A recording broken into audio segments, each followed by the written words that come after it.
हाँ मिलेगा। एक लैंडमार्क दिया, अब ज़्यादा लैंडमार्क देना है तो कैसे देंगे? ट्रेडमार्क तो एक ही रहेगा, एड्रेस में चेंज बना दो, नियर अपना स्वीट्स और मांगी लाल डेयरी ऐसे लिख दो।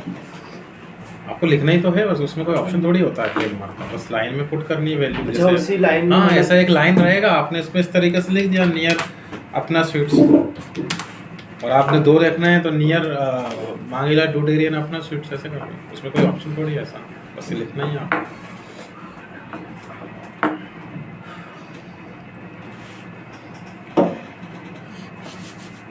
और बताओ कुछ और डाउट?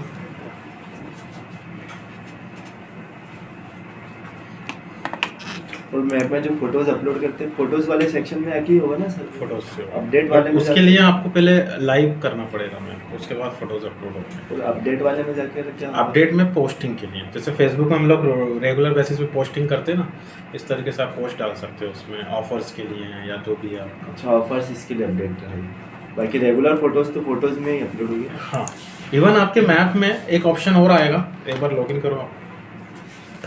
मैप बनाया ना आपने? कैसे? सर मैंने मैप जो बनाया था ना, वो गलती से दूसरी मेल आईडी पे बन गया था। ठीक, कोई इशू नहीं है, तो उसको रोल दे दो ना।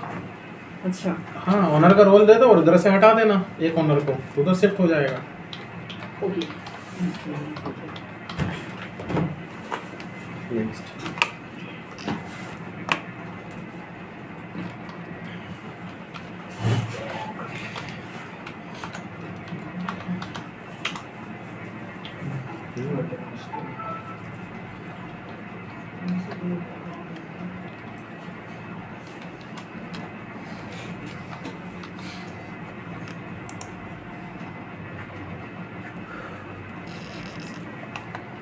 इसमें हाँ सर।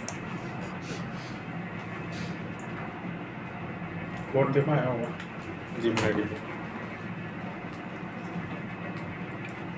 ये वाली आईडी आपकी TRU से स्टार्ट हो रही है जो।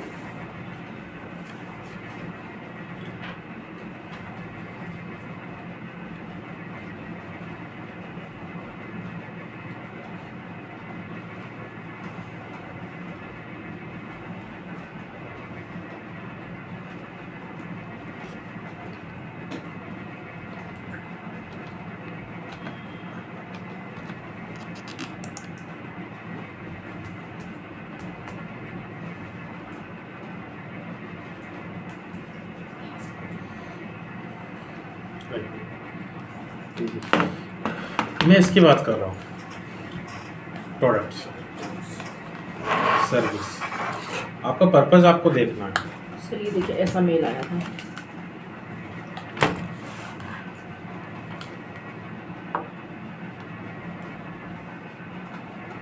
और इसमें मुझे एक लैंडमार्क भूल गई थी याद करना, फिर ऐड करना, फिर मैंने बीच में उसमें एक ऑप्शन दिया था, तो मैंने इस पर क्लिक करके उसमें आपने मैनेज का वो दिया है क्या एक्सेस उसको? हाँ मैनेज का। हाँ, तो एक्सेप्ट कर लो उसको। अच्छा। यहाँ से तो फिर वो मैप आपको इस आईडी पे भी दिखना स्टार्ट होगा। अच्छा। आपको दोनों पे रखना है, दोनों पे रख सकते हो। देखो, सर्विस आपको ये ऑप्शन या ये फीचर आपको तब लगेगा जब आप किसी सर्विस इंडस्ट्री में काम कर रहे हो। जैसे आपका इंस्टीट्यूट है, तो आपने फिर इंस्टीट्यूट के लिए जो कीवर्ड, तो आपको जो की फ्रेजेस है वो फिर इसमें जाएंगे। आप मतलब ये ऑप्शन आपके काम का है सर्विस वाला, क्योंकि हम सर्विस दे रहे हैं। लेकिन अभी क्या है, जैसे मैंने आपको कैटलॉग बताया था, कैटलॉग में मैंने आपको ये कीवर्ड बताया।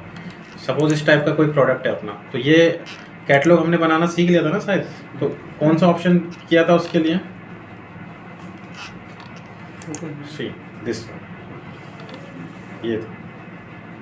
अब इसमें भी थोड़ा सा ट्रेंड चेंज हो गया है अभी सर्च करने का, कि कुछ प्रोडक्ट स्पेसिफिक क्लोथिंग तो इतना नहीं है, जैसे कुछ ऑटोमोबाइल्स हो गया या आपके कुछ बड़े प्रोडक्ट होते हैं, तो लोग क्या है आजकल ई कॉमर्स को भी लोकेशन से सर्च करना स्टार्ट कर दिए। ऐसे कि उसको टी शर्ट है ना, अब इंडिया में कहीं से भी नहीं चाहिए, उसको सिर्फ इंदौर के लोकल वेंडर से चाहिए, ताकि कुछ प्रॉब्लम हो तो वो पहुंच जाए उसके पास।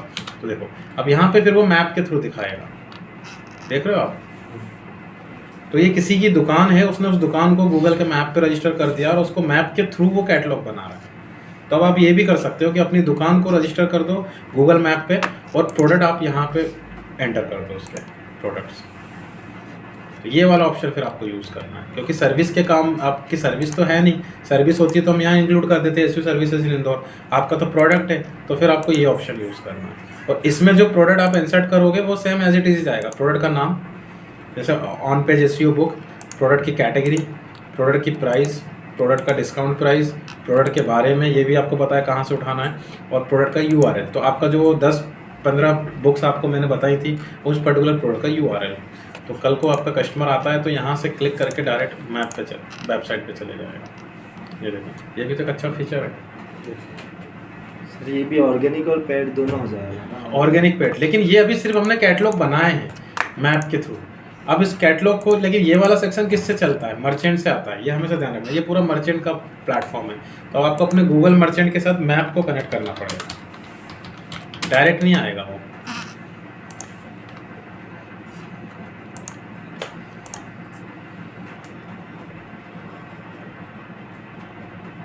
देखो, तो आपने जैसे गूगल एड्स कनेक्ट किया था, आपको फिर से सेटिंग्स में जाना है, लिंक अकाउंट्स, और इसमें यहाँ पे ऑप्शन दिया हुआ है बिजनेस प्रोफाइल।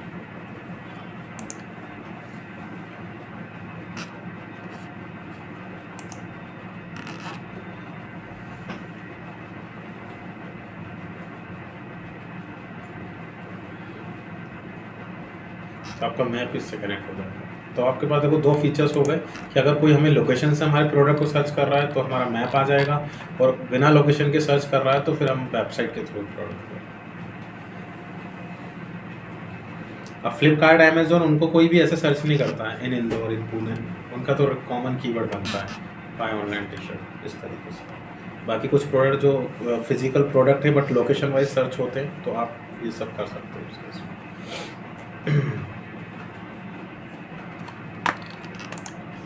ये मैप में एडिट प्रोफाइल में कुछ और ऑप्शन दे रहे थे नीचे, बताओ ना कौन सा ऑप्शन। ये नीचे 3-4 ऑप्शन। बिजनेस नेम, टाइटल, ये तो- कैटेगरी, अबाउट बिजनेस, ओपनिंग, कब से आपने अपना कब से मैप open स्टार्ट किया। किया, आप बैकडेट में ही बना सकते हो, फ़ोन नंबर, वेबसाइट, लोकेशन, कभी आपने लोकेशन चेंज कर दी, ऑफिस वगैरह आपका शिफ्ट हो गया इधर उधर, तो आप यहाँ से, ये जो मेन पिकर जो रखा है ना, ये इंपॉर्टेंट पार्ट है। आप जो एड्रेस बनाते हो ये क्या करता है, अपने हिसाब से कहीं भी सेट कर देता है, तो आप लोग बाद में चाहो तो उसको एडिट कर लेना, पिकर को इधर उधर शिफ्ट कर लेना एग्जैक्ट पोजीशन पे, नहीं तो वो वहीं जाके डायरेक्शन ख़त्म हो जाती है उसकी, फिर वो आपको फ़ोन लगा के परेशान करेगा। वर्किंग आवर्स, कब से कब तक आपका ओपन एंड क्लोज रहेगा, अगर आपका कोई स्पेशल हॉलीडे टाइम रहता है वीक में, जैसे फ्राइडे, सैटरडे, तो आप वो मेंशन कर सकते हो। एंड इसके बाद और आप लंच टाइम और ये सब बता सकते हो उसके अंदर। ये नीचे ऑप्शन ये वाला, ये सारे ऑप्शंस किस लिए हैं ये मेरा था ना फीचर्स हैं ये, जैसे एक्सेसिबिलिटी की अगर आपको देखना है तो अगर कोई हैंडीकैप्ड है, आपका 2nd फ्लोर पे है ऑफिस, 3rd फ्लोर पे है, तो लिफ्ट की व्यवस्था है कि नहीं, व्हील चेयर की व्यवस्था है कि नहीं, तो वो वहाँ पे मेंशन कर देता है। तो भाई कोई हैंडीकैप्ड आ रहा होगा तो वो विजिट करने से पहले आप एक्सेस कर लेगा ना उसके आपके फीचर को, कि आपने बोल दिया नो, तो वो फिर डिसाइड करेगा उसको आना है कि नहीं आना है, लिफ्ट ही नहीं है कैसे चढ़ेगा वो। ओके, तो ये एक्स्ट्रा फीचर्स है। अगर आपको हाईलाइट करना है तो आप क्या सर्विस दे रहे हो, क्राउडेड बिजनेस है आपका, सर्विस ऑप्शंस में आप यहाँ से देखिए, ऑफलाइन अपॉइंटमेंट्स हो रहे हैं आपके, ऑन साइट। अब ये जो ऑप्शंस आते हैं ध्यान रखना आपकी कैटेगरी के अकॉर्डिंग आते हैं। अभी आपने जो मैप है किस कैटेगरी में बनाया, सर्विस कैटेगरी में। आप कैफ़े कैटेगरी में बनाओगे तो फिर ऑप्शंस आपको अलग देगा। जैसे कैफ़े वालों को किस तरीके से ऑप्शन आते हैं, ये वाले option, dining, take away, no contact delivery. तो जो ऑप्शन आप यहाँ से सिलेक्ट करोगे वो उसको हाईलाइट कर देगा। जैसे इसमें क्या हाईलाइट कर रहा है, ये हाईलाइट कर रहा है, और आपके मैप में क्या हाईलाइट करेगा वो जो अभी आप दे रहे हो यहाँ से, ऑफर्स ऑनलाइन अपॉइंटमेंट।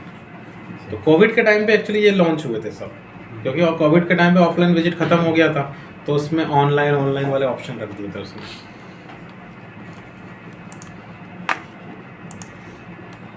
तो जितने आपके काम के हैं उतने आप करना। अपडेट्स में मैंने आपको बता दिया, रेगुलर कुछ भी पोस्ट डालना है, ऑफर्स डालने हैं तो वो आप कर सकते हो। तो आगे जैसे आप फेसबुक वगैरह सब कुछ पढ़ लोगे तो जो अपडेशन फेसबुक पे करोगे वही अपडेशन यहाँ कर देना, तो एक ही जगह आपसे आपका काम हो जाएगा। और होता ये है कि जैसे आपकी कोई बिजनेस है उसमें आपको लिंक्डइन का पेज भी मैनेज करना है, आपको फेसबुक का भी करना है, आपको ट्विटर का भी करना है, आपको टिकटॉक भी करना है, आपको मैप भी करना है, आपको ब्लॉग भी करना है। 8 से 10 प्लेटफॉर्म है आपके। तो या तो आप कॉपी पेस्ट करके मैनुअल काम करोगे, या फिर आप चाह रहे हो कि भाई सब कुछ ऑटोमेशन में हो जाए, तो उसके लिए फिर मैं आपको कुछ ऑटोमेटेड टूल बताऊँगा, जैसे डिलीवरी। ये पूरा ऑटोमेशन टूल है। बस एक बनाओ, सोशल मीडिया को कनेक्ट कर लो, जितने ही प्लेटफॉर्म है, एक बटन पे क्लिक करो, सब पे ऑटोमेटिक कर देगा, ऑटोमेटिक अपलोड हो जाएगा अपने आप हो जाएगा। But मार्केट उसके भी हो जाता है आपस में, हैं? आपस में मार्केट हो जाता है। हाँ, आप कनेक्ट करने पड़ेंगे। जैसे तो ये कनेक्ट कर दिया। अब जैसे मैंने अपने ब्लॉग में कोई आर्टिकल पब्लिश किया, मैं चाह रहा हूँ कि वो सोशल मीडिया के जितने भी मेरे 10-15 प्लेटफॉर्म हैं उन पर ऑटोमेटिक हो जाए।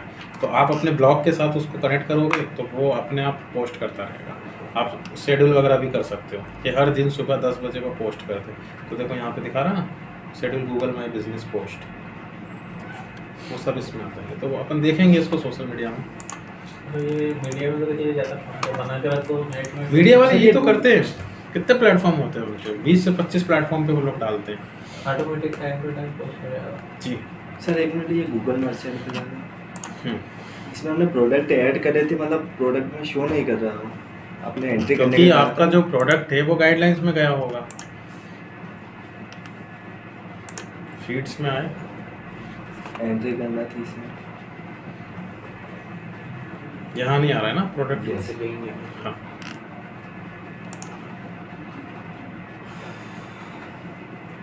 ऐसे ही करना था ना सर एंट्री। एक मिनट।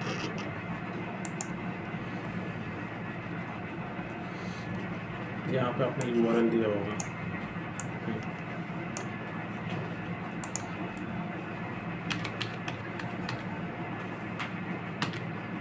हाँ ये तो सही है।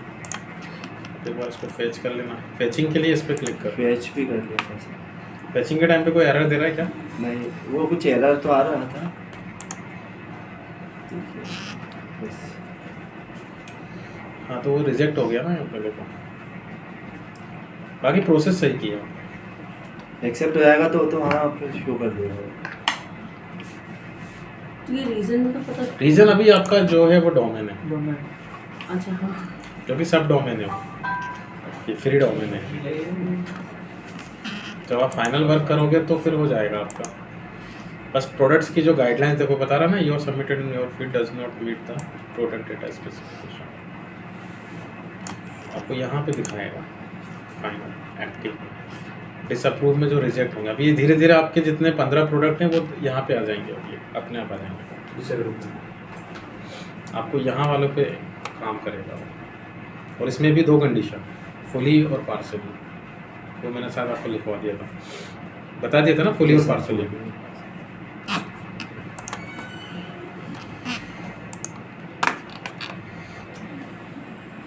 बताओ आगे बढ़ना है या फिर कुछ आप लोगों की या जो भी इच्छा हो कोई टॉपिक दिमाग में हो या कोई काउंसलिंग से रिलेटेड कुछ भी एक्स्ट्रा जो आपको लगे आगे बोल पढ़ाना है तो आगे बता दो, आगे पढ़ाना स्टार्ट कर देता हूँ मैं।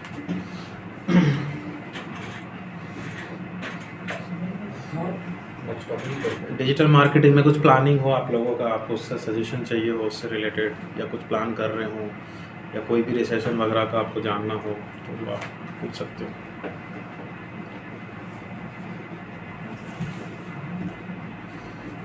सर जैसे या फ्रीलांसिंग बस चल रहा है, फ्रीलांसिंग अच्छे दिन कट रहे हैं, बस आ रहे हैं जा रहे हैं। सर जैसे इसकी फ्रीलांसिंग करना हो तो Freelance। हम सीख रहे हैं, तो उसके लिए कस्टमर कैसे बुलाएं? कस्टमर मतलब कि हम कैसे ये कर रहे हैं, ढूंढेंगे, मतलब मतलब कैसे? ढूंढे कैसे कि हमारे पास है ये, मतलब हम कर रहे हैं।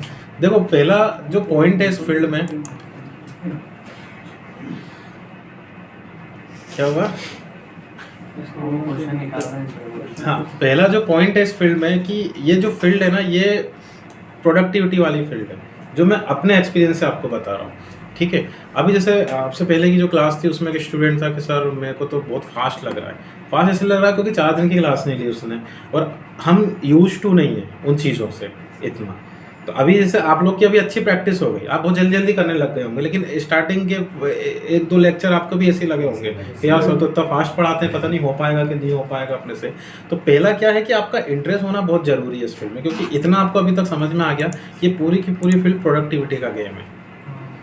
आप ट्रेनिंग सब बराबर ले रहे हो, लेकिन अभी देखना मैं आपको 1 साल बाद जब आप मिलोगे तो आपका सबका अलग अलग कॉन्सेप्ट होगा। कोई अच्छी जॉब कर रहा होगा, कोई एवरेज जॉब कर रहा होगा, कोई कर भी नहीं रहा होगा, ठीक है। तो मेन अपने को सबसे पहले इसमें इंटरेस्ट जगाना है। इंटरेस्ट होगा तो चीज़ें अपने आप बनेंगी, जहाँ आलस आएगा वहीं दिक्कत हो जाएगी।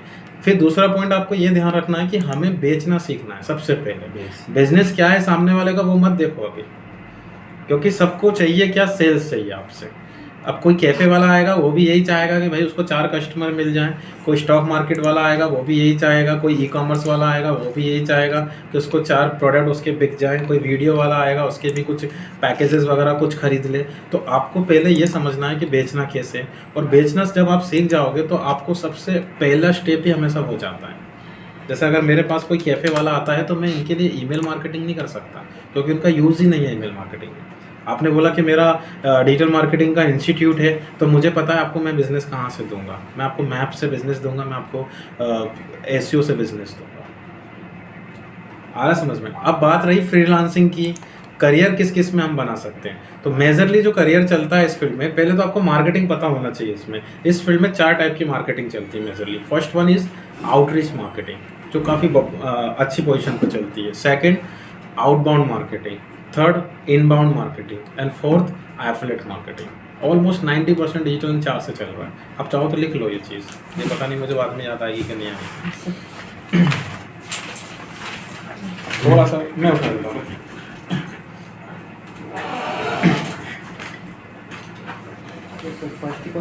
आउटरीच पहले लिख लो आउटबाउंड मार्केटिंग, इनबाउंड मार्केटिंग,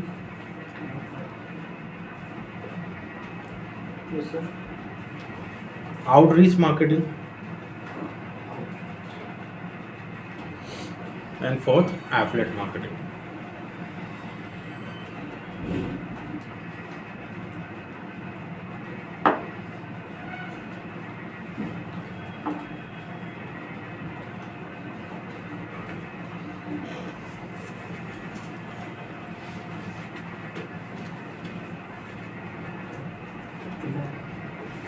अब इनबाउंड और आउटबाउंड तो अभी आप लोग जो पढ़ रहे हो उसके बेसिस पे मैं आगे आपको क्लियर करूंगा।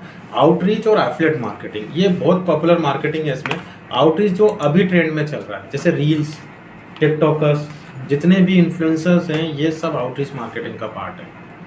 अभी क्या होता है कि किसी ने रील अकाउंट बनाया इंस्टाग्राम पे, तो उन लोग क्या करते हैं, डेली वीडियोज़ डालते हैं, है ना, आपको पता ही है। उसके बाद फॉलोवर्स बढ़ाते हैं। अब फॉलोवर्स बढ़ाने के बाद उनकी अर्निंग कैसे होती है? उनकी अर्निंग वीडियो से कभी नहीं होती है, उनकी अर्निंग होती है एंडोर्समेंट से, एडवर्टाइजमेंट से भी नहीं होती। फेसबुक ने अभी तक रील्स में एडवर्टाइजमेंट का ऑप्शन नहीं रखा, इवन टिकटॉक ने भी नहीं रखा है। उनका अर्निंग सोर्स होगा एंडोर्समेंट से, और वो किसके अकॉर्डिंग होगा? उनके फॉलोवर्स के अकॉर्डिंग।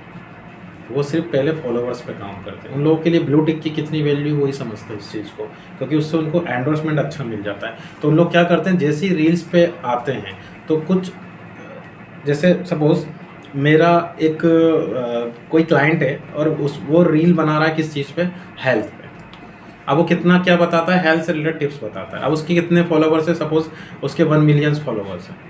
तो अब जितने भी हेल्थ वाले प्रोडक्ट हैं, अब वो किस टाइप की वीडियो बना रहा है, वो हेल्थ टिप्स दे रहा है, रेमेडीज़ दे रहा है, डायबिटीज़ से रिलेटेड या वेट लॉस या वेट गेन से रिलेटेड। तो जितने भी वेट लॉस के जो प्रोडक्ट बेच रहे हैं, उन लोग क्या करेंगे, उससे कॉन्टेक्ट करेंगे और उसको बोलेंगे कि आपको हमारे प्रोडक्ट के लिए बीच बीच में वीडियो डालनी है पर डे, एक वीडियो 30 सेकंड का, और उसी का वो लोग 5 लाख रुपए, 2 लाख रुपए, 1 लाख रुपए चार्ज करते हैं।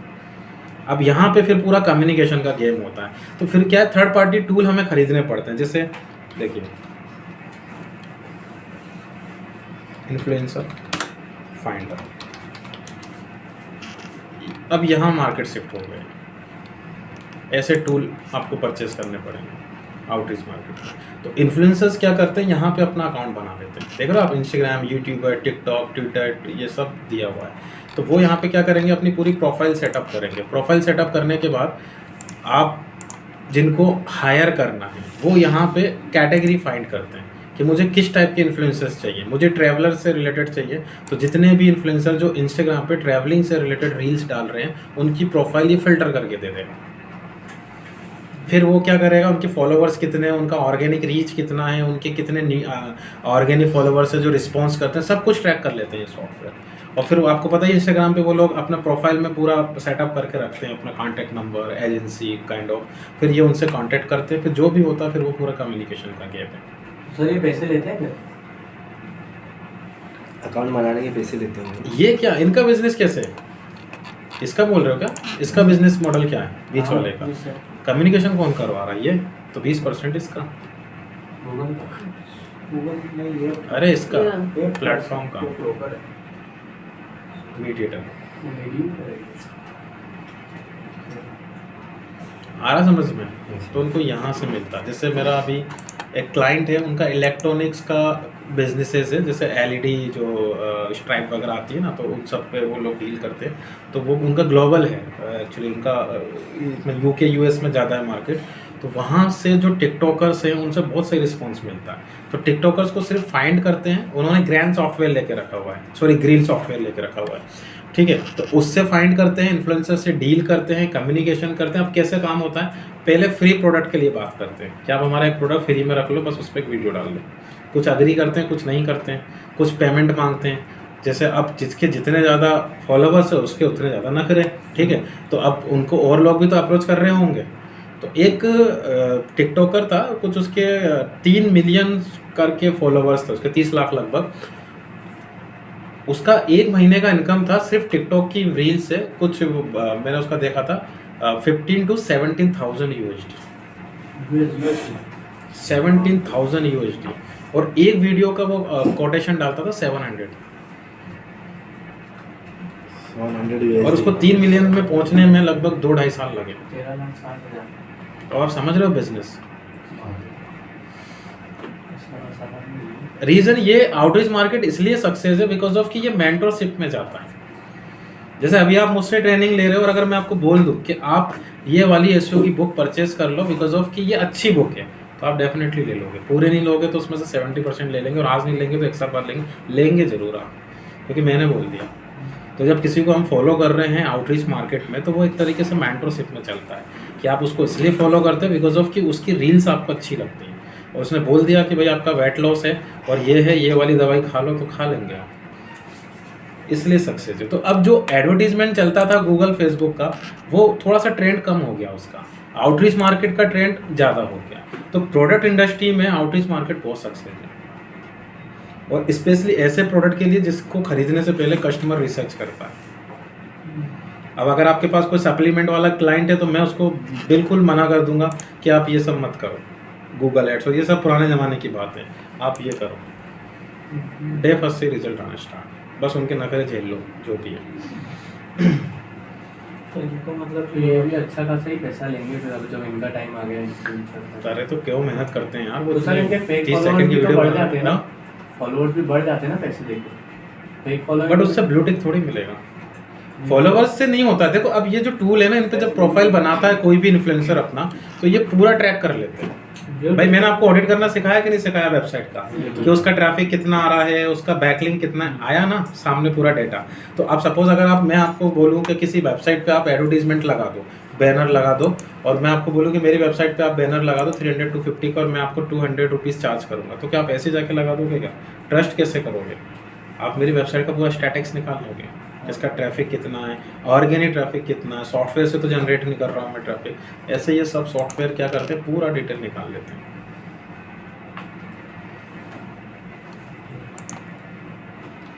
देखो बताया था, ये देखिए स्टैटिक्स देखना। इंडिया का सबसे बड़ा यूट्यूब चैनल है टी सीरीज, अब उसके बारे में पता करते हैं।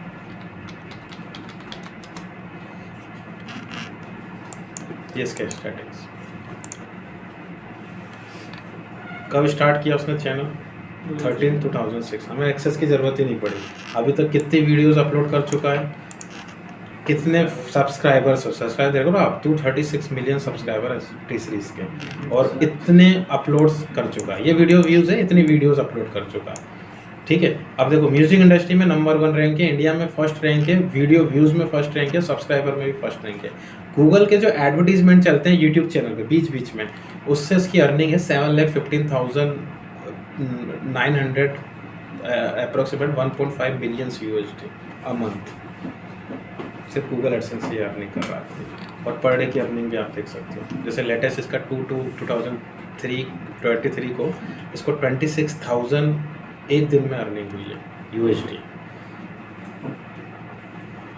इसमें तो सिर्फ एडवर्टाइजमेंट, ये सिर्फ गूगल एडवर्टीजमेंट के, ये सिर्फ गूगल एडवर्टाइजमेंट के। अरे तो 26,000 ही व्यूज के भी आते हैं। अब आपको वो इन्फ्लुएंसर्स याद है जो मोबाइल पे रिव्यू देते हैं, टेक्निकल गुरुजी, है ना, सभी को पता है, ठीक है। वन ऑफ इंडियन जिसने बुर्ज खलीफा में फ्लैट खरीदा है, अब देखो उसका लेता है सब। ये देखिए टेक में 4th रैंक है और इसकी एस्टिमेटेड अर्निंग है 5,000 से 93,000 USD अ मंथ। ये सिर्फ एडवर्टीजमेंट्स है जो गूगल के एडवर्टीजमेंट चलते हैं, ये इनके लिए बहुत बेसिक सी चीज़ें होती हैं। मतलब आप समझ रहे हो 70,000 रुपये तो वो ऐसे ही कमा रहा पर डे सिर्फ एडवर्टीजमेंट से। लेकिन वैल्यू किस चीज़ की है? वैल्यू होती है यहाँ पे आउटरीच मार्केट में सबसे ज़्यादा इसकी, दिस पूरा गेम चेंज कर देगा वो किसी भी। तो उनका जैसे सपोज अब ये लोग क्या करते हैं, रिव्यूअर, इनके हाथ में इतनी पावर आ जाती है कि किसी भी ब्रांड को उठा सकते हैं, किसी भी ब्रांड को गिरा सकते हैं। तो कंपनीज क्या करती है, जब कोई मोबाइल लॉन्च करने वाली होती है, आप समझना ब्रांड द टेबल क्या काम होता है, तो वो इनको मोबाइल दे देती है फ्री में, रखो और उस पर एक वीडियो डाल दो। उनको 5 या 7 मिनट का एक वीडियो डालना है और उसकी अनबॉक्सिंग करनी है। उसका ये इसने एक इंटरव्यू आपने देखा होगा, उसका एक वीडियो का 12 से 15 लाख रुपए चार्ज करता है, सिर्फ एक वीडियो का। प्रोडक्ट भी लगेगा और फिर अच्छा किसके बारे में, जिस दिन ज़्यादा तारीफ कर रहा हो किसी भी मोबाइल की, तो आप समझ जाना इसको अच्छा खासा पे मोबाइल में मिल गया और पेमेंट। कुछ वीडियो तो कुछ लोग तो इसलिए उनको पे करते हैं कि हमारे बारे में नेगेटिव मत बोलना भाई। प्रोडक्ट भी मिल गया सर, पेमेंट भी मिल गया और एडसेंस है वो तो अलग ही है। एडसेंस तो है ही ना, वो तो चल ही रहा वो है। तो 70,000 उसके रोज के पक्के हैं। वो जो उनसे लिए कंपनी से वो अलग। वो बुर्ज खलीफा में जो EMI कराएंगे वो यहाँ से लोग लगाएंगे। तो ये सब आउटरीचर है जो पूरा गेम चेंजिंग का काम करते हैं, इनका बोलना ही सब कुछ है। ये पूरा आउटरीच का मार्केट है। अब आप इनकी कोई पहले भी नंबर की वीडियो, ऐसा नहीं कि आप नहीं कर सकते ये, बट आपको फोकस होना पड़ेगा उस पर। उसने सही टाइम पे सही चीज़ कर ली, जब मोबाइल का क्रैश चल रहा था लोगों के अंदर, उस टाइम पे उसने चैनल बना लिया और अच्छे से वीडियो जो लोगों को चाहिए होता है वो पब्लिश कर दिया, तो उसने खींच लिया मार्केट। इसका चैनल कब का बना हुआ है? ज़्यादा पुराना नहीं है, 15 का ही है। मोबाइल जब नया नया आए थे, मोबाइल के क्रेज होते थे लोगों को, उस टाइम पे ये कर दिया उसने गेम चेंजिंग का। तो कुछ कंपनीज तो आपको नहीं बोलने के लिए पे कर रही है, सिर्फ नहीं बोलने के लिए। अब जैसे होता है ना, किसी कंपनी से उसने डील की बट उन्होंने पे नहीं किया, तो इनका इतने नखरे होते हैं कि अगर किसी इन्होंने बिट लगा दी कि आप 1000 का आपको पे करना है, 1000 USD, और किसी वजह से किसी का कुछ कम्युनिकेशन गैप हुआ, डिस्प्यूट हुआ, तो बहुत डरते हैं इन लोगों से ब्रांड वाले। उसने एक वीडियो डाला, पूरा करोड़ों का नुकसान करवा देगा वो उसका। तो सिर्फ चुप रहने के लिए उसको पेमेंट कर देते, और जितना बोलते हैं उतना पेमेंट करना पड़ता है उनको, क्योंकि वो रिव्यू कर रहा है, उसको कोई रोक नहीं सकता। आप कंपनी बोले नहीं बोले, वो रिव्यू कर सकता है, क्योंकि वो कस्टमर के बिहाफ पे बात कर रहा है। अब उसने बोल दिया ना, 2-4 फंक्शन ऐसे बोल दिए कि भाई ये मत लेना, हीट की प्रॉब्लम है, रैम अच्छा नहीं है इसके अंदर, ये अच्छा नहीं है, प्रोडक्ट डाउन हो जाएगा पूरे मार्केट का। तो ये पूरा की पूरा जो आपके जितने भी रील्स और टिकटॉकर्स हैं, यूट्यूबर्स हैं, ब्लॉगर्स हैं, ये सब आउटरीच मार्केट में जाते हैं।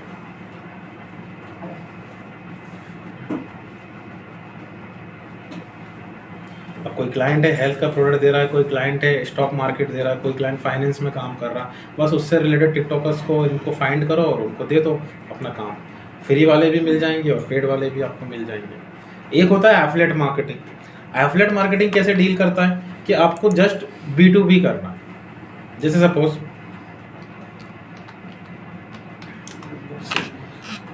मैं गया सिंपली इस पे, मैंने अकाउंट बनाया, एफिलिएट अकाउंट बनाया, यहाँ से पार्टनर विद अस, और ये मुझे स्टफ़ दे देगा, रेफरल URL दे देगा, कुछ स्टफ़ दे देगा। बस मेरा काम ये है कि मुझे अकाउंट ओपन करवाना है, या जो भी है वो पता ही है आप लोगों को, ठीक है। और उसका जो भी होगा वो कमीशन आपको दे देगा। अब काम कैसे करेंगे, काम अब अकाउंट कैसे ओपन करवाना, वो आपका लुकआउट है।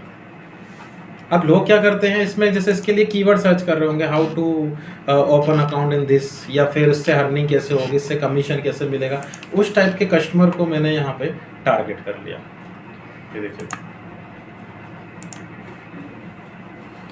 ये पूरा एक आर्टिकल लिखा इसके ऊपर। अब स्टॉक क्या है, इससे पैसे कैसे कमाएं, काइंड ऑफ कैसे लोगों को आपको टारगेट करना है, ये आपकी पहली प्लानिंग होती है। सी पूरा ए टू जी उसने उसको समझाया। और यहाँ पे ये देखिए, और यह बटन लगा दिया, जैसे वो उस पर क्लिक करेगा इस पर रिडायरेक्ट करेगा और ये उसकी रेफरल आईडी से अकाउंट बन जाएगा। तो जब भी जितने लोग इन्वेस्ट करेंगे उसका कमीशन इसको मिलता रहेगा डायरेक्ट। बंद कर दिया अभी? बंद कर दिया होगा, इसमें लिंक नहीं दे रहा होगा। नहीं, स्टार्टिंग के तो ये 2-3 महीने से हज़ारों रुपये बांटे थे पर अकाउंट, उसके बाद फिर बंद कर दिया होगा। एफिलिएट मार्केटिंग में देखो क्या होता है कि नई ब्रांड के साथ करने में सबसे ज़्यादा फायदा है। जैसे अब समझना, मैं पूरा एफिलिएट का कॉन्सेप्ट आपको समझाता हूँ। बहुत सारे लोग क्या करते हैं, एग्जिस्टिंग ब्रांड के लिए करते हैं। जैसे गेट साइट कंट्रोल, ये सॉफ्टवेयर में आपको ईमेल मार्केटिंग पढ़ाऊंगा।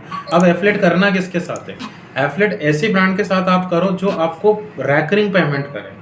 रैकरिंग मतलब कि जिसमें इन्वेस्टमेंट कम हो। तो अभी जैसे बहुत सारे स्टूडेंट क्या करते हैं, मोस्टली फिजिकल प्रोडक्ट के साथ काम करते हैं। फिजिकल प्रोडक्ट जैसे अमेजोन हो गया, अमेजोन पे एफिलिएट अकाउंट बनाया तो अमेजोन आपको कितना पे कर रहा है, आप यहाँ पे सिंपली का और आपने एफिलिएट अकाउंट बनाया। अब मैं आपको इसका कमीशन रेट बताता हूँ।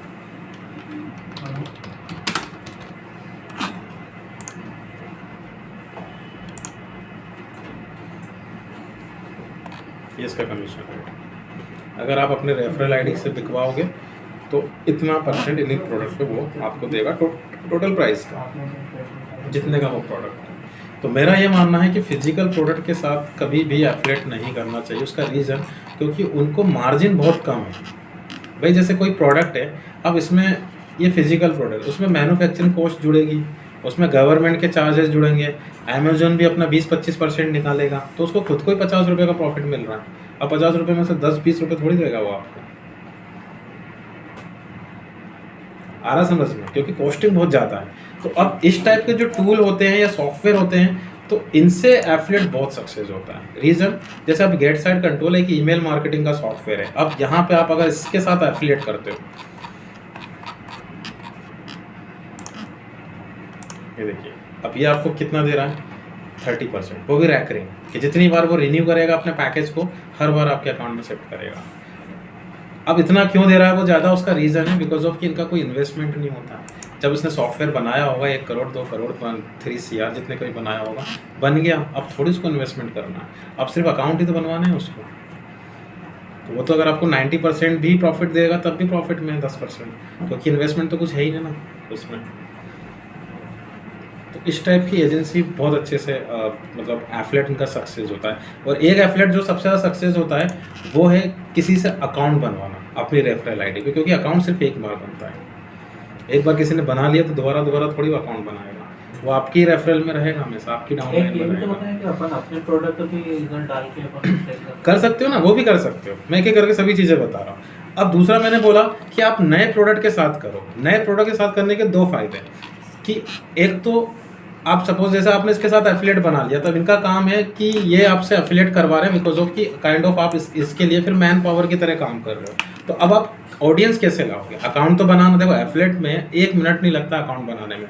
वो आपको रेफरल URL भी दे देगा, वो आपको मार्केटिंग स्टफ बैनर जो भी उसके पास वो दब देगा। बट सबसे इंपॉर्टेंट पार्ट, आप वहीं फिर फंस जाओगे कि लोगों तक कैसे पहुँचोगे। अब फिर वही ट्रेनिंग आपकी काम आएगी कि आपको SEO के थ्रू जाना है, आपको सोशल मीडिया के थ्रू जाना है, आपको ईमेल मार्केटिंग के थ्रू जाना है।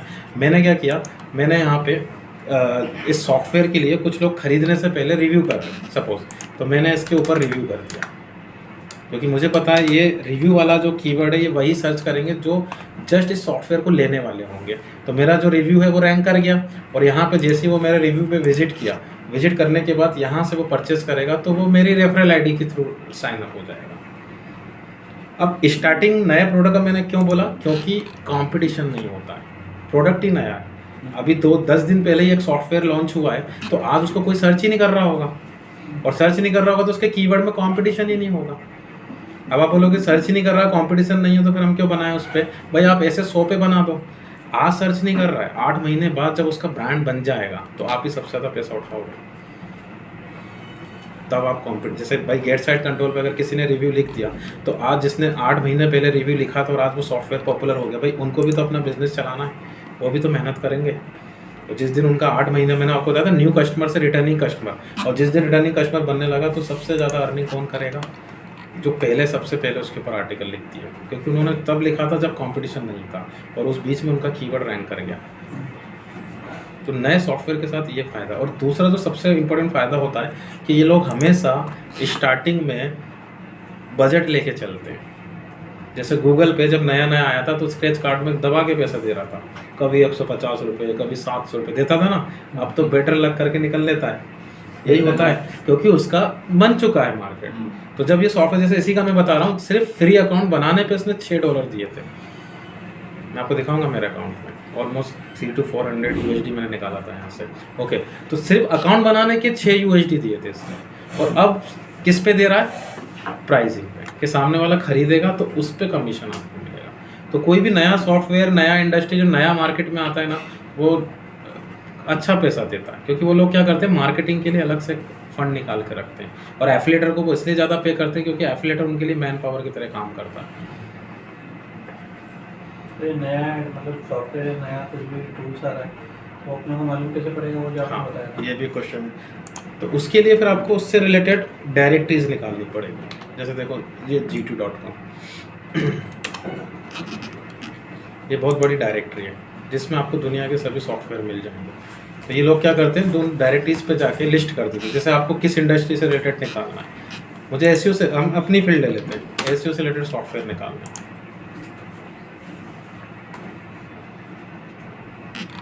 लिस्ट आ गई। अब अपन ये कैसे पता करेंगे कि वो नया है? उसकी वेबसाइट के डोमेन का एज निकाल लो, मैंने आपको टूल बताया है। वैसे तो वो खुद भी लिख देते हैं डेट ऑफ पब्लिश, कब पब्लिश हुआ, या फिर आप उसकी वेबसाइट विजिट करो, हुईज में उसका डोमेन डालो, डोमेन की एज बता देगा वो कि कब डोमेन खरीदा उसने। 3 महीने पहले खरीदा, मतलब नया है। वेबसाइट की लिंक डालना है इसे। डोमेन डाल दो बस आपको, जिसका भी आपको निकालना है। जैसे मुझे इसका निकालना है,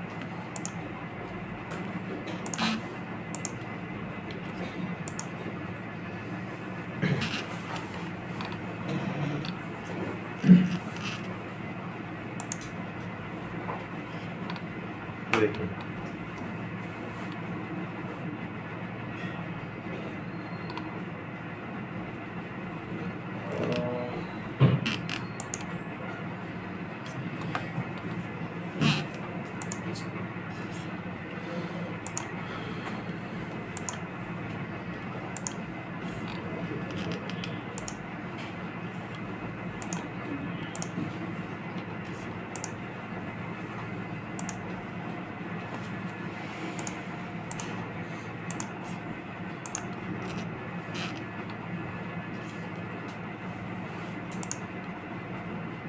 देखो GoDaddy से लिया है इसने 18/9/2017 को, और इसका एक्सपायरी डेट है 18/9/2023, और अभी रिसेंटली रिन्यू किया इसने 25/9/2022। अभी 2-3 महीने पुराना ही कोई होता तो मैं समझ जाता नया है भाई, कर लो काम। आप तो ये मान लो कि मैंने 50 सॉफ्टवेयर पे रिव्यू कर दिया, और 50 सॉफ्टवेयर में से 10-15 सॉफ्टवेयर ऐसे हैं जो शट डाउन हो जाएंगे, चलेंगे, सर्वाइव नहीं कर पाएंगे। 10 भी चल गए, हो गया ना। तो अगर इस फील्ड में मेरे एक्सपीरियंस के अलावा मतलब मेरे एक्सपीरियंस के अकॉर्डिंग अगर कुछ सक्सेस है तो वो है एफिलिएट मार्केटिंग। आप किसी को भी उठा लो, जितने लोग एफिलिएट बने ना इस फील्ड में, वो सब सक्सेस है, क्योंकि उनका कोई खर्चा नहीं होता है। आप अगर खुद की मैन्युफैक्चरिंग में जाओगे ना तो फिर आपके रिस्क के चांसेस बहुत बढ़ जाते हैं। जैसे जोमेटो ले लो, स्विगी ले लो, ओला ले लो, बड़ी बड़ी एजेंसी आपको दिख जाएंगी, जितने भी आज अच्छा खासा टर्नओवर लेके बैठे हैं, सब एफिलिएट मार्केटिंग कर रहे हैं। जोमेटो कुछ भी नहीं करता, रेस्टोरेंट किसी का, कस्टमर कोई और, बीच का बस पोर्टल बना के कमीशन ले रहा है। डिलीवरी वाले का अलग चार्ज होता है, रेस्टोरेंट वाले का अलग होता है। उसका काम है कि बस जितनी सेल्स होती हैं उसमें से अपना 20% निकाल लेता है। अमेज़न को देख लो, वो भी कुछ नहीं कर रहा है, जितने लोग आते हैं 20% 25% अपना निकाल लेता है। ये सब अच्छे प्लेटफॉर्म देखना आपको, सब मीडिएटर बन के काम कर रहे हैं, और जो खुद का मैन्युफैक्चरिंग करते हैं वो डूब जाते हैं। रीज़न क्योंकि वो खड़े ही नहीं हो पाते। अब 25% का अगर कोई प्रोडक्ट आपको मार्जिन दे रहा है और आप अपना खुद का मैन्युफैक्चरिंग करोगे तो आप उसमें 100% कॉस्ट लगाओगे पहले, फिर उसमें 25% एक्स्ट्रा अलग से एडवर्टीजमेंट के लिए लगाओगे। और उन लोग क्या कर रहे हैं, 25% का मार्जिन ले रहे हो, 10% का एडवर्टीजमेंट चला रहे हैं, तो उनको तो 35% का प्रॉफिट हो रहा है। इतना तो आपके प्रोडक्ट में मार्जिन ही नहीं है, तो उससे अच्छा तो ये कर लो। और इसमें एक चीज़ और है कि इसमें आपको मैन पावर लग जाता है। और यहाँ आपको एफिलेट में मैन पावर भी नहीं लगेगा, आप खुद ही करो भाई। महीने में मेरे 10 भी प्रोडक्ट बिके तो ठीक, नहीं बिके तो हमने इन्वेस्टमेंट तो कुछ किया ही नहीं ना।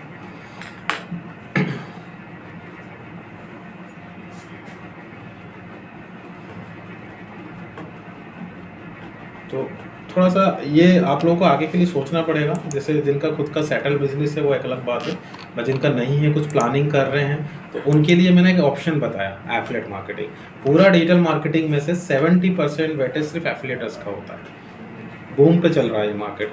जैसा आपने देखा बहुत सारे लोग फ्री में ई बुक बेचते हैं, कोई ई बुक फ्री में नहीं होती है, वो लोग पूरा ई बुक बनाते हैं और फिर वो उस ई बुक से रिलेटेड, जैसे सपोज आपने आपका मान के चलिए आपने इसी का ले लिया मैंने जैसे देखो कोई बाइनरी ऑप्शन ले लिया, सी ये ले लिया। अब इन लोग क्या करते हैं, इनमें जो इनके लिए जो एफिलेटर करते हैं, इनको पता ही होगा आपको बाइनरी ऑप्शन, ये प्रेडिक्शन वाले जितने प्लेटफॉर्म है, तो इसमें जैसे सपोज किसी ने क्या किया, एक ई बुक बनाई और उसमें सिंपल सा how to make money online,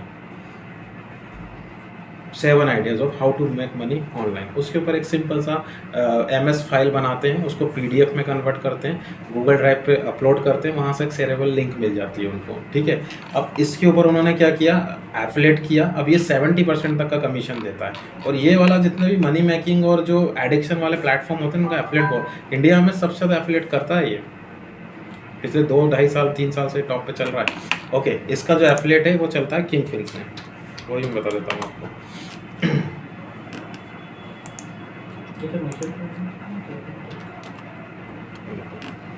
ये सब माइनिंग सॉफ्टवेयर है। अब देखो कॉन्सेप्ट क्या रहता है उनका कि वो जो ई बुक बनाते हैं उस ई बुक को फ्री में देते हैं, download free e book how to make money ऐसा करके पूरा टैग लगाते हैं। लेकिन ई बुक डायरेक्ट नहीं डाउनलोड करने देते, मेल आईडी पे पहुंचाते हैं। अब फ्री में कौन नहीं लेगा। अब उन्होंने क्या किया, फ्री कैंपेन, फ्री प्लेटफॉर्म और जो भी आप कर रहे हो ये सब चीज़ें फ्री में। जैसे देखो मैं आपको बताता हूँ किस तरीके से ये करते हैं, इसको लीड्स मैग्नेट प्लेटफॉर्म बोलते हैं। अब इसे खाना बनाना सिखा रही है, उन्होंने किसी ब्लॉगर से टाई अप किया या कुछ भी अपना खुद का ही ब्लॉग स्टार्ट किया, तो ऐसे इसको न्यूज़ लेटर बोलते हैं। अब यहाँ पे जिसको डाउनलोड करना होगा वो अपनी ईमेल आईडी देगा फिर डाउनलोड, लेकिन वो पहुँचाएगा कहाँ, ईमेल पे, और ईमेल को भी वेरीफाई करवा लेगा। अब उसने फ्री ई बुक के नाम पे 10 लाख मेल आईडी ले ली, तो उसको एक चीज़ तो क्लियर हो गई कि ये 10 लाख मेल आईडी वो हैं जिनको मनी मेकिंग में ज़्यादा इंटरेस्ट है। तो उसने पहले यूज़र का इंटेंट क्लियर किया, क्लियर हुआ ना, तभी तो वो अपने मन से उसको 2FA वगैरह सब कर रहा है। फिर वो क्या करेगा, ईमेल मार्केटिंग का कोई सॉफ्टवेयर खरीदेगा कोई भी, और डेली उनको मेल्स करना स्टार्ट कर देगा। 5 लाख 10 लाख जो भी है। ओलम ट्रेड से उसने टाई अप किया, और ओलम ट्रेड पे टाई अप करने के बाद उसके व्याप पे फिर यहाँ से प्रमोशन करना स्टार्ट करती है। ये देखो ये जितने भी आपको दिखते हैं ना, ये सब थर्ड पार्टी से कर रहे होते हैं। अब जैसे मैं यहाँ पे क्लिक करूँगा, ओलम ट्रेड पे रिडायरेक्ट कर जाऊँगा, और ओलम ट्रेड पे मैंने अकाउंट बनाया और इन्वेस्ट किया, तो उसको कमीशन मिलेगा उसको।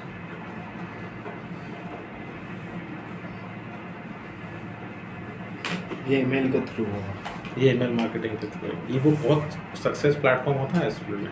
अब आप बोलोगे हम तो मेल चेक ही नहीं करते प्रमोशंस में जाके, तो मैं भी आपको ईमेल मार्केटिंग में लाइव दिखाऊंगा कि कितना रिस्पांस आपको आता है। मैं कैंपेन दिखाता भी हूँ आपको, मेरा अभी रनिंग में चल रहा है। देखो आपको रिस्पांस दिखाता हूँ।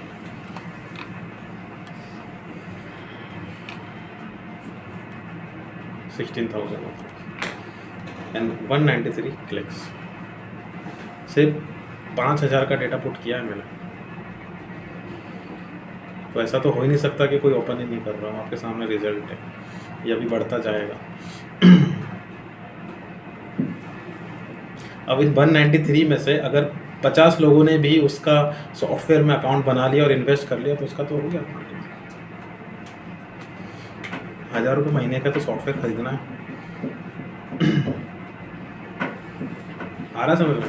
तो ये जो फील्ड है इसमें आप 100% पे कभी अप्रोच नहीं कर सकते। आपका जो फील्ड है ये सिर्फ 35% से चलता है। डिजिटल में एक अगर आपसे कोई पूछता है बाइंग कैपेसिटी या उसका मतलब सक्सेस रेशो कितना है, तो 25 से 35 का चलता है। मतलब आप 100 लोगों को मेल सेंड कर रहे हो, तो आप ये मत सोचो कि आपके 100 ही ओपन कर देंगे।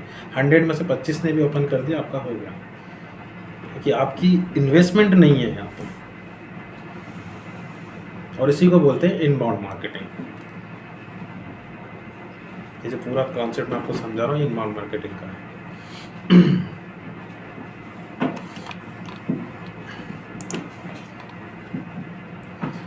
अब आप एफिलिएट के देखो, मैंने आपको 3 तरीके बता दिए कि आप ईमेल मार्केटिंग के थ्रू भी कर सकते हो, आप उसके थ्रू भी कर सकते हो, लेकिन फोकस होना पड़ेगा। अगर आपने ईमेल मार्केटिंग ले लिया तो सिर्फ ईमेल मार्केटिंग होना चाहिए। आप ब्लॉगिंग सब भूल जाओ, फिर वहाँ जाओगे फिर आप बोलोगे मैं तो आउटरीचर भी बन जाऊँ, तो फिर वो ड्रॉप कर दो आइडिया, क्योंकि उसमें अलग टाइम लगेगा। और फिर ये तो फिर रजनीकांत ही कर सकता है अपने सारे प्लेटफॉर्म पे काम। फोकस होना, सक्सेस देखो, सक्सेस रेशो हर एक चीज़ में है, बस आपको थोड़ा सा समझना। जैसे मैं एक स्टूडेंट आपको दिखाता हूँ, रिसेंटली मेरे कॉन्टैक्ट में आया था। एक होस्टिंग एजेंसी है, आपको लोगों को मैंने लिखाया भी था, बिग रॉक। देखिए इसके साथ उसने एफिलिएट किया हुआ है। सिंपल सा उसने क्या होगा, मैं आपको पूरी स्टेप बता रहा हूँ। सबसे पहले बिग रॉक पे गया होगा, यहाँ से अकाउंट बनाया होगा, कहीं ना कहीं वो हर प्लेटफॉर्म जो ऑनलाइन बेच रहा है आपको एफिलिएट तो दे ही देगा, कहीं ना कहीं ये रहा एफिलिएट। अब कितना दे रहा है वो कमीशन देखो आपके सामने। अगर आप कोई भी होस्टिंग बिकवाते हो तो 50% देगा टोटल प्राइस का। 5,000 की होस्टिंग है, 2,500 आपके अकाउंट में। अगर आप डोमेन में कुछ भी करवाते हो तो 8%, और उसके अलावा जो प्रोडक्ट है ईमेल आईडी वगैरह उसका 25%। तो होस्टिंग में आप देख रहे हो 50% तक का ही होगा। तो उसने पहले इस पर एफिलिएट अकाउंट बनाया होगा, फिर इसने इसको रेफरल URL और जो मार्केटिंग स्टफ जितने भी आते हैं। अब ये बेचेगा कैसे? अब जो लोग डोमेन होस्टिंग लेंगे वो किसके लिए सर्च करेंगे? होस्टिंग ऑफर्स, डिस्काउंट, कूपन्स, मैंने आपको लिखवाए भी थे एफिलिएट के अंदर। तब सपोज किसी को बिग रॉक से लेना है तो वो सबसे पहले क्या करेगा? बिग रॉक कूपन्स के लिए सर्च करेगा।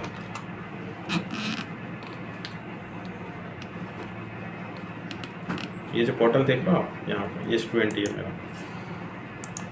एसईओ से ही पूरा गेम चल रहा है उसका। अब जो मैंने आपको सिखाया, H1 में उसने कीवर्ड लगाया, देख रहे हो आप, H2 में कीवर्ड लगाया। अब आप कीवर्ड को डिकोड भी कर लोगे, big rock coupons, big rock offers, big rock coupon code, और इधर देखो आप ये सब चीज़ें तो आप भी तो कर रहे हो ये काम। बिग रॉक कूपन कोड सब कीवर्ड फिट करके रखे हुए उसने। और जो इवन जो वेबसाइट आप देख रहे हो, थीम तक नहीं खरीदी है उसने, फ्री थीम पे चला रहा है। अब कितना बिजनेस है उसका? सिर्फ 3 पोस्ट बना के उसने कितना बिजनेस उठा रहा है? कम से कम 1,80,000 रुपये महीने की इनकम है इसकी एवरेज, सिर्फ बिग रॉक से। ये तो वो मेरे कांटेक्ट में आया तो मुझे पता लग गया। बहुत सारे लोग करते हैं, और कभी इधर उधर का उनका कुछ प्लानिंग होता है तो फिर मुझे फ़ोन लगाते हैं या मीट करते हैं, तब समझ में आती है चीज़ें। कितना टाइम हुआ सर ये website? Max to max lockdown, first lockdown के टाइम का। वर्डप्रेस भी बनी होगी ना? वर्डप्रेस पे ही है, सामने ही है आपके ये नेविगेशन। अब समझना कॉन्सेप्ट मैं आपको समझा रहा हूँ, मैं इसको अभी पूरा डिकोड करता हूँ कि उसने किया कुछ भी नहीं। गिनती के 3 पोस्ट बनाए, एक होस्टिंग के ऊपर, एक डोमेन के ऊपर, और एक कुछ और प्रोडक्ट होगा उसके ऊपर। अब मैंने आपको ये स्टेप सिखाई थी, सबसे पहले अपने को प्रोडक्ट रिसर्च करना है, तो उसने क्लियर किया होगा कि उसको बिग रॉक के साथ काम करना है। फिर उसने क्या किया होगा? सेकंड स्टेप में कीवर्ड्स निकाले होंगे, 50 कीवर्ड में मान लेता हूँ कि उसने होस्टिंग के लिए 50 कीवर्ड्स निकाल लिए। फिर उसने क्या किया? कंटेंट बनाया बाय यूजिंग कीवर्ड, ये मैंने आपको सिखाया। तो उसने क्या किया? बिग रॉक होस्टिंग कूपन्स 2023 थे, वो अभी 23 आया, उसने लेटेस्ट अपडेट कर दिया। दिसंबर से पहले ये 22 रहा होगा, है ना? तो उसने वो 50 कीवर्ड को इंक्लूड करते हुए पूरा कंटेंट बनाया। मैं 50 कीवर्ड मान के चल रहा हूँ। फिर उसने एक और पोस्ट बनाई डोमेन्स के लिए, 50 कीवर्ड उसने यहाँ फिट कर दिए। फिर उसने कुछ और बनाया, तो मैं ये मान के चल रहा हूँ कि उसके पास 3 पोस्ट हैं जिसमें उसने कुछ 200 कीवर्ड्स लगाए। अब आपको अब कंटेंट थोड़ी लिखना है, अब आपको उन कीवर्ड्स को रैंक करवाना है। और रैंक कैसे होगा वो भी आप लोगों को पता है। कीवर्ड लगाओ और बैकलिंक बनाओ। आज वो 9वें पेज पे है, कल 8वें पेज पे आएगा, 2 महीने बाद 4थे पेज पे आएगा, और 1 महीने बाद, और उसके 1 महीने बाद फर्स्ट पेज पे आएगा। अब मैं ये मान रहा हूँ कि मैंने अपने पूरा 100% एफर्ट्स लगाया 200 कीवर्ड्स पे, उसमें से हर पेज पे 10-10 कीवर्ड मेरे रैंक कर गए, बाकी 40 नहीं किया, 40 उधर ही घूम रहे हैं अभी। तो वो 10 कीवर्ड मतलब 50 कीवर्ड, तो एटलीस्ट वो 50 कीवर्ड पे तो आपको बिजनेस मिल रहा है। 200 मत होने दो ना रैंक, 200 में से 15 भी रैंक करवाओगे तो वो 15 वाले तो आएंगे, वो तो खरीदेंगे, तो उससे तो आपको मिलेगा। अब आपको अर्निंग 200% है, लेकिन जिस लेवल की आपको चाहिए होती है उसमें टाइम लगता है। तो आज हमारे 20 कीवर्ड रैंक किए हैं, 6 महीने बाद हमारे 50 कीवर्ड रैंक करेंगे। अगर आप अच्छा करते रहोगे तो 1 साल बाद आपके पूरे 200 रैंक कर जाएंगे, और उस दिन आप टॉप लेवल पे पहुंच जाओगे। और ये कुछ भी नया नहीं कर रहा है, ये पूरा की पूरा वेबसाइट जो आप देख रहे हो अभी, मैं इसका अगर वैल्यूएशन करूं जो उसने स्टार्ट किया होगा, मुश्किल से 1,500 रुपये का सेटअप है। 1,500 मैंने बहुत ज़्यादा बता दिया क्योंकि उसने थीम भी नहीं खरीदी है। और अर्निंग कितनी कर रहा है? 1,80,000 रुपये महीना, और सिर्फ एक ही पर्सन है जो पूरा मैनेज कर रहा है। और हम लोग किसी 10 लाख का कोई मैन्युफैक्चर, अब मैं आपको बता रहा था वही मैन्युफैक्चरर। अगर आप बोलो कि मुझे मैन्युफैक्चरर बनना है तो पहले 10 लाख रुपए के प्रोडक्ट बनाओगे, फिर 5 लाख रुपए की एडवर्टीजमेंट करोगे, और 16-17 लाख खर्च करने के बाद फिर आप बोलोगे यार रिस्पॉन्स तो आ ही नहीं रहा, बंद करो उससे। तो उससे अच्छा तो ये है ना 1,500 रुपये में पूरा बिजनेस स्टार्ट किया और 1 लाख भी मिल रहा, सीधा सीधा प्रॉफिट है। तो 10 लाख खर्च करने के बाद आप 2 लाख का प्रॉफिट ले रहे हो, इससे अच्छा 1,500 खर्च करके 1 लाख का प्रॉफिट ले लो, बात तो वहीं आ रही है। और ज़्यादा टेंशन भी नहीं लेना, जब गोवा जाना हो तो गोवा जाओ, जब कहीं जाना हो तो जाओ, मैन पावर को भी मैनेज नहीं करना। इसलिए एफिलिएट मार्केटिंग सबसे अच्छा ऑप्शन मैं मानता हूँ कि आप अपने कंफर्ट जोन पे काम कर लेते हो, अपनी चॉइस पे काम कर लेते हो, बस थोड़ा सा ट्रिकी वे में आपको काम करना होता है। इवन इस पे देखो एडवर्टीजमेंट भी रन कर रहे हैं लोग।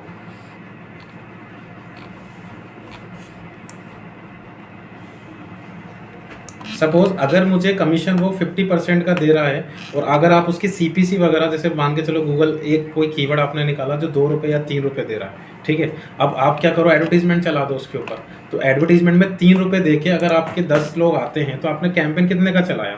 30 रुपये का, और उसमें से 2 क्लिक ने भी आपका खरीद लिया तो आपको वहाँ से कमीशन मिल जाएगा।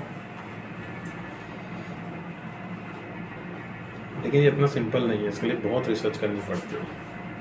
इतना सिंपल होता तो सब कर लेते। आपको CPC चेक करना पड़ेगा, आपका जो क्वालिटी स्कोर है वो मैनेज करना पड़ेगा, मतलब कम से कम आपको पर डे 6-7 घंटे तो देने पड़ेंगे सब चीज़ों में। और देखो एक कीवर्ड डाला मैंने सिंगल 2 वर्ड का और वो फर्स्ट पे आ रहा है, तो मेहनत तो की है उसने। तो एफिलिएट मार्केटिंग को थोड़ा सा आप लोग सोचना और अभी से दिमाग में फिट कर लो कि यार यही है अपने आगे का। क्योंकि जितने भी लोग एडवर्टीजमेंट, मैं अपने एक्सपीरियंस के हिसाब से बता रहा हूँ कि जितने भी लोग एडवर्टीजमेंट करते हैं तो इससे आप घर नहीं चला सकते, ये सिर्फ थोड़ा बहुत, क्योंकि 5 लाख का ट्रैफिक आएगा तब जाके आपको 50 से $60 या 100 USD पर डे मिलेगा, और भी कम हो सकता है उससे। लेकिन वहाँ पे क्या है, वहाँ पे अगर आपके दिन भर में 1000 भी आएंगे तो 1000 में से 50 ने भी खरीद लिया तो आपको उससे ज़्यादा इनकम हो जाएगी।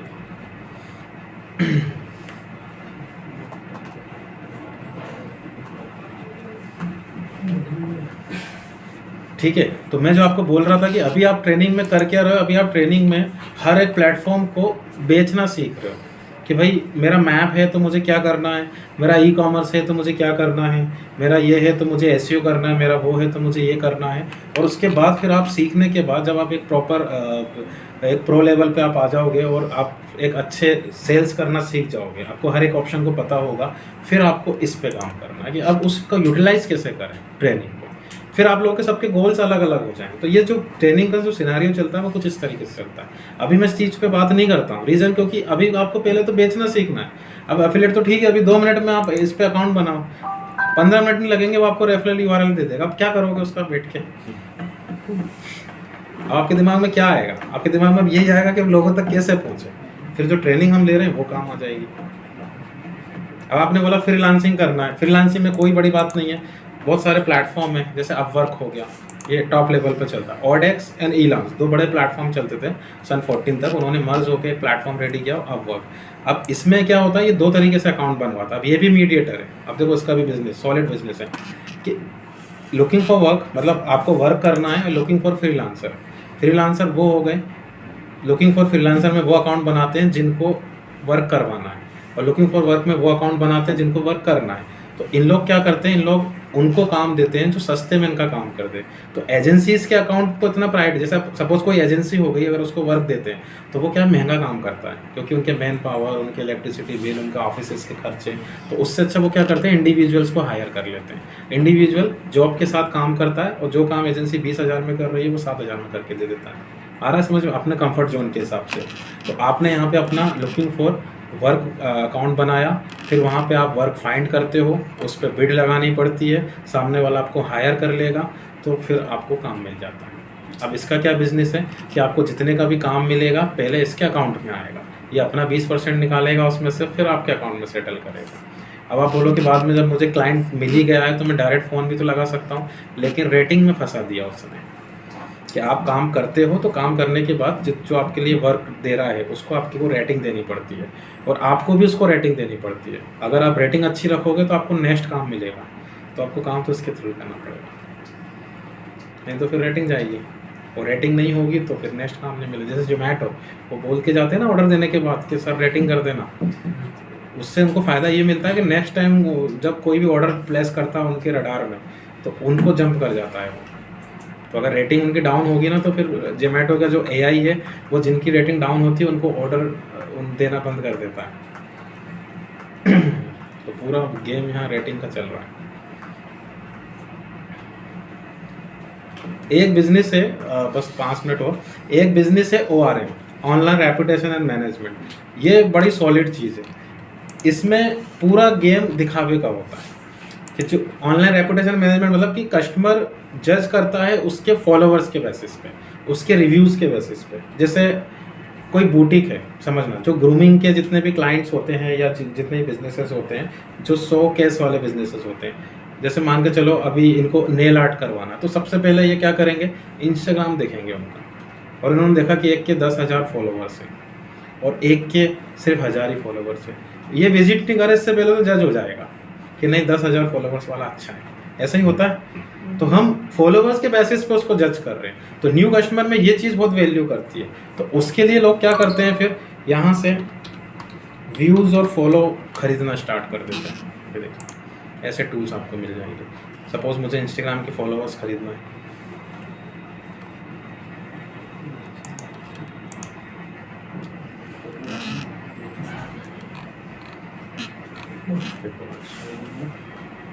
तो ये सेल्स नहीं देगा आपको, सिर्फ आपका काउंटर इंप्रूव कर देगा। ये जो प्रोफाइल ये लोग देते हैं, ये प्रोफाइल स्टैटिक प्रोफाइल होती है। अब ये जैसे आपके करंट में 10 फॉलोवर्स हैं, उसको बढ़ा के ये क्या कर देगा, 410 फॉलोवर्स कर देगा। अब कस्टमर इतना थोड़ी देखेगा कि कौन कौन ने फॉलो किया है, वो सिर्फ काउंटर देखता है। अब डायरेक्टली तो आपको कोई बिजनेस नहीं मिल रहा है, लेकिन इनडायरेक्टली आपको बहुत बिजनेस मिल रहा है। मैंने क्या किया, नेल आर्ट का मेरे पास क्लाइंट आया तो सबसे पहले जितने भी नेल आर्ट वाले हैं उनको सबको देखा और देखा कि सबसे ज़्यादा फॉलोवर्स किसके हैं। किसी के हैं 5,000 और मैंने यहाँ से खरीद के 10,000 कर दिया। तो इनडायरेक्ट बिजनेस आना स्टार्ट हो जाएगा, जो लोग फॉलोवर्स के बेसिस पर जज करते हैं। इसको बोलते हैं ORM, online reputation and management. ये लोगों को वो दिखाते हैं जो वो देखना चाहते हैं। एटलीस्ट एक सम्मानजनक स्थिति में तो पहुंचाना पड़ेगा ना उसको। भाई नए बिजनेस के साथ बहुत चैलेंजिंग होती है। अभी किसी ने कोई बुटीक स्टार्ट किया और उसके 5 ही फॉलोवर हैं तो उसको बिजनेस नहीं मिलेगा, मतलब उसको खड़ा रहना मुश्किल हो जाएगा। तो उसको सबसे पहले तो पोर्टफोलियो बनाना पड़ेगा अपना, और जितना अच्छा जितना जल्दी उसने पोर्टफोलियो बना दिया उतना ही लोग क्या है जो दिखावे वाले बिजनेस होते हैं उनमें ये सब चीज़ें बहुत लगती हैं। जैसे अभी एक क्लाइंट आया था मेरे पास शादी के सीज़न पे, इसका आपके वेडिंग ड्रेसेस का क्या नाम से ये लहंगे शेरवानी वगैरह, तो कुछ भी नहीं था उसमें, कुछ नहीं करना था, चांदनी चौक का था। उन्होंने बोला सर क्या करना है इसका, मैंने कुछ नहीं किया, 3-4 स्टेप करी, अच्छा खासा बिजनेस उसको मिला। सिंपल सा मैंने उनकी एक वीडियो डलवाई। अब लोग क्या करते हैं, जिन लोग को वेडिंग ड्रेसेस लेना है सबसे पहले गूगल ये करते हैं, यूट्यूब यही करते हैं ना। तो उन्होंने यहाँ पे लहंगे डिज़ाइन इस तरीके से वीडियो सर्च की, लहंगे डिज़ाइन दिल्ली, इस तरीके से वो सर्च करते हैं, bridal lehenga design in Delhi. तो अब मोस्टली दिल्ली का ये मार्केट, तो देखो ऐसे वीडियोज डलवाते हैं। अब जब आप किसी वीडियो को सर्च करते हो तो आप क्लिक कब करते हो, क्लिक 2 चीज़ों से आप करते हो, एक तो उसका थंबनेल और सेकंड उसके व्यूज़ सबसे इंपॉर्टेंट पार्ट है यहाँ पे। अब किसी वीडियो में आपने देखा कि इसके 10,000 ही व्यूज़ है तो आप नहीं करोगे उस पर क्लिक, और किसी वीडियो में आपने देखा कि इसके 1 लाख व्यूज़ हो गए, आप उस पर क्लिक कर लोगे। तो भाई क्लिक करेगा तभी तो विजिट करेगा वो। तो हमने उसका वीडियो लिया 4 मिनट का और उस पर एडवर्टीजमेंट चला दिया यूट्यूब का, और इधर उधर के टूल्स से भी, अब यूट्यूब थोड़ा सा महंगा पड़ता है तो इधर उधर के जो सस्ते टूल्स होते हैं इनसे फेक व्यूज़ लिए और वहाँ पे 2 लाख व्यूज़ करवा दिए। 2 लाख व्यूज़ करवाने के बाद स्टॉप कर दिया, तो वो वीडियो वायरल हो गई और वहाँ से जेन्युइन क्लिक आना स्टार्ट हो गया। आपने कभी देखा ना, कुछ जैसे जितने भी सेलिब्रिटीज़ होती है या म्यूजिक इंडस्ट्री होती है, वो सबसे पहले थंबनेल लगाते हैं 1 million views in just 1 day. वो कुछ भी नहीं होता, सब फेक होता है। मैंने कितना ही काम किया है।